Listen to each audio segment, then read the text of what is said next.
on business. And let's get back to Matthew. Thank you. So, Matthew, before the break, we were talking about, you work with folks who are looking to buy or sell their business, among other things. You talked about what sellers need to do to prepare the business. What about buyers? What do they need to be aware of? Yes, they almost have to do the flip side of it. They've got to be, first of all, they've got to get their finances in order. They've got to know how much money they think that they can put down, how much they think they can borrow, and they have to be prepared, and some people don't like this, for some pretty heavy scrutiny, because when you get into the loans at the banks, they're going to sort of look at everything that you... Yes, as I'm sure you know. And that can be quite a shock.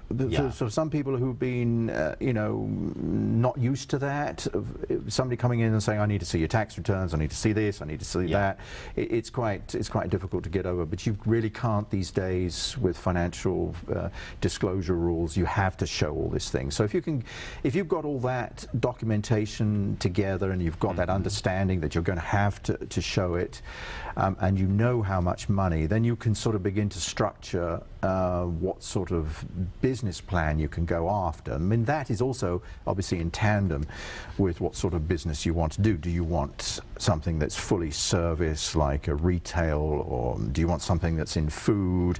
And once you have established which sort of, shall we say, concept you want, then you can start looking at the various options if they're available. And there's two ways to do it: is either to come to look online at various places, the websites, the bizbuysell.com, and you'll see all the business that are listed, or which are handled a lot by business brokers such as myself. Or you can do the other thing, which is what I do, is if somebody says, well, I'd really love to own X, whatever X is, and then I'll go and ask people if they're ready to sell their business. And sometimes somebody will say, yeah, I might do that if the right money's there. And then you can start to put the two people together, because in a market like Nashville, which is a growing market, a lot of people coming in, it's quite difficult to find good, successful businesses to buy, because why would somebody want to sell it if there's a lot of new people coming in? They're doing very well.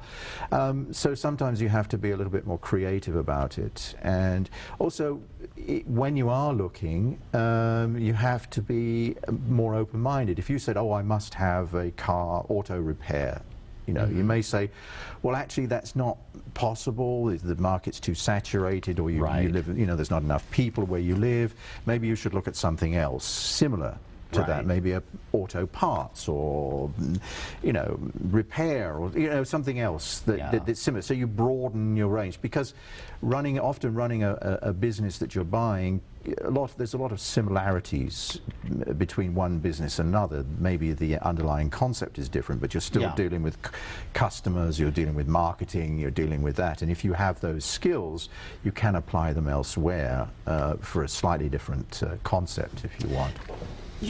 Matthew, the longer I live, the more I have come to believe that when you're doing something where there's a lot of money at stake, we're not going to have enough time for that question.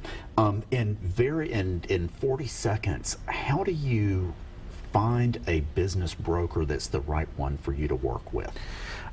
You have to shop for them. You have to meet with them. You have to talk with them, and you just have to see whether, from that there's that chemistry between you. Whether you feel in a sort of semi-business social mixture situation, you get on with each other, because you're going to be working with this person for some time.